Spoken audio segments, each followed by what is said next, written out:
Assalamualaikum warahmatullahi wabarakatuh. Apa kabar anak-anakku hari ini?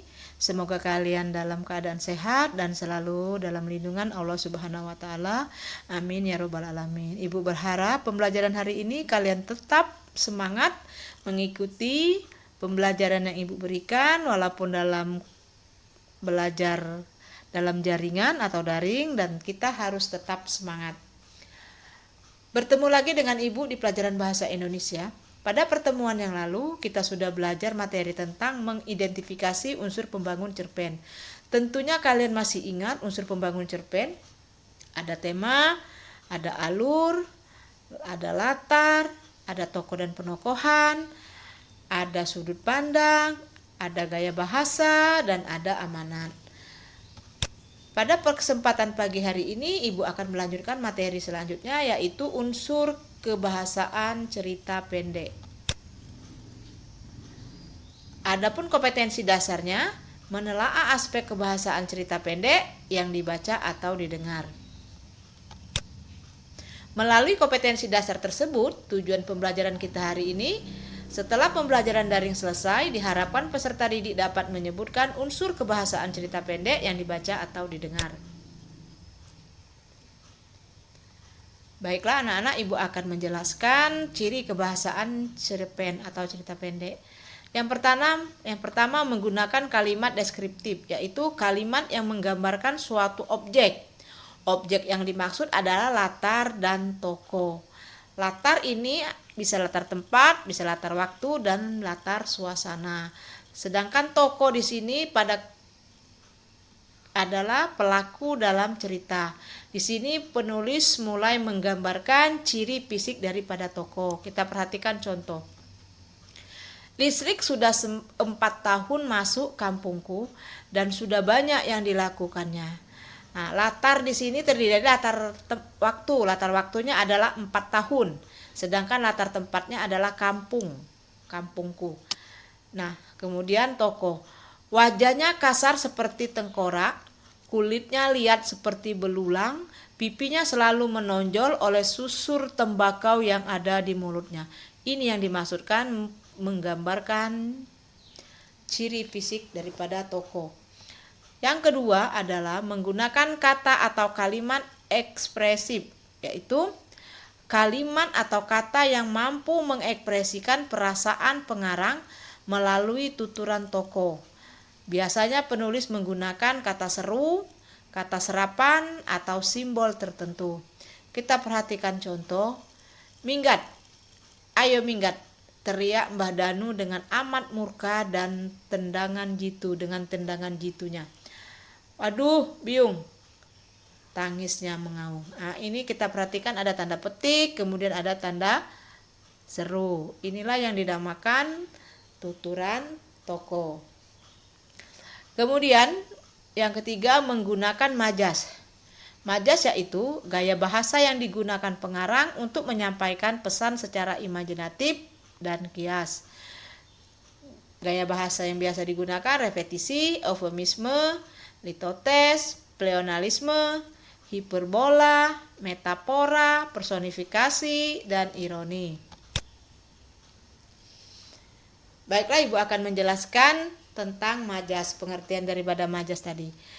Yang pertama adalah repetisi, yaitu majas perulangan kata, perulangan frase atau kalimat yang dianggap penting. Contoh, kedua orang tuaku selalu mengaturku, kamu beginilah, kamu begitulah.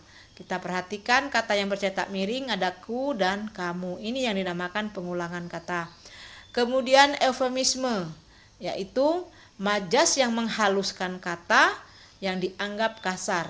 Contoh, teman sebangkuku kurang pintar. Jadi kurang pintar ini adalah bodoh. Jadi untuk menghaluskan kata cukup kita menyebut dengan kata kurang pintar. Contoh lain, di lampu merah kita bisa menemui tunawisma. Jadi tunawisma ini sama dengan gelandangan. Jadi untuk menghaluskan kata kita cukup menyebutnya dengan nama tunawisma.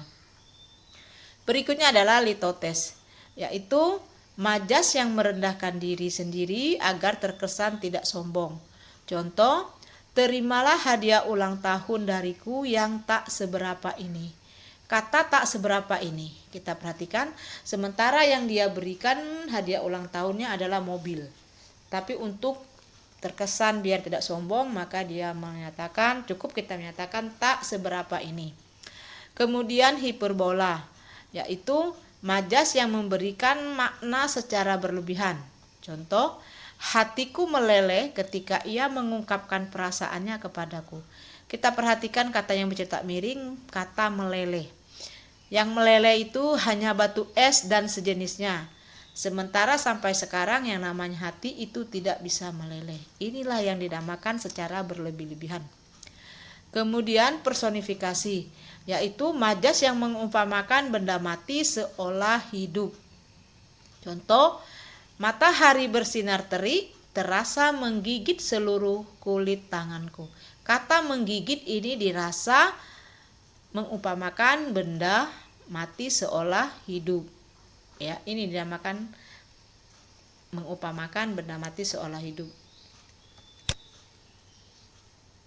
Mungkin itu yang dapat Ibu sampaikan, dapat Ibu simpulkan materi kita hari ini, yaitu unsur kebahasaan cerpen. Yang pertama menggunakan kalimat deskriptif, kemudian menggunakan kata atau kalimat ekspresif, kemudian menggunakan majas. Majas terdiri dari repetisi, letotes, hiperbola, kemudian eufemisme. Itu adalah kesimpulan dari materi kita pada hari ini. Nah, di akhir pembelajaran hari ini Ibu akan memberikan tugas mandiri. Silakan kalian cari cerpen yang ada di koran atau majalah, kemudian kalian gunting dan tempelkan di buku tugas. Tugas berikutnya menganalisis kebahasaan cerpen tersebut, kemudian disertakan dengan kalimat pendukungnya. Kalian tulis juga di buku tugas. Hasil analisisnya ditulis di bagian guntingan cerpen, ya, kalian tuliskan di buku juga. Kemudian waktu 1 minggu dari pembelajaran dari hari ini, kalian kumpul dalam bentuk PDF, kalian foto kumpul dalam bentuk PDF, silakan kirim ke WA atau ke Google Classroom, atau bisa kalian mengumpulnya ke sekolah, ya. Kemudian Ibu rasa cukup. Minggu pertemuan yang akan datang kita akan melanjutkan materi tentang buku fiksi dan non-fiksi. Silakan kalian pelajari terlebih dahulu pada halaman 103.